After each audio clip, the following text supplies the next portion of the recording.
Чух няколко пъти обвинения от Корнелия Нинова и Румен Овчаров конкретно за това, че това са хора, които имат някакви претенции и не предлагат никакви политики. Две основни обвинения. Да ви кажа следното. Аз съм бил представител на БСП на 5 избора. И 5 избора съм спечелил. 2 от тях са били парламентарни, 3 са били кметски. Първо. Второ.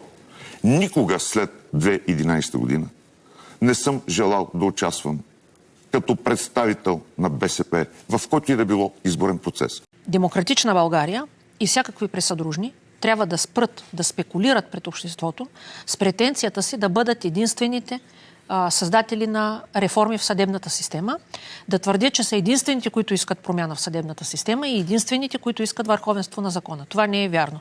Тези хора искат само контрол върху системата, а пък този контрол е установен без много приказки и без много церемонени от Делян Пеевски кръг.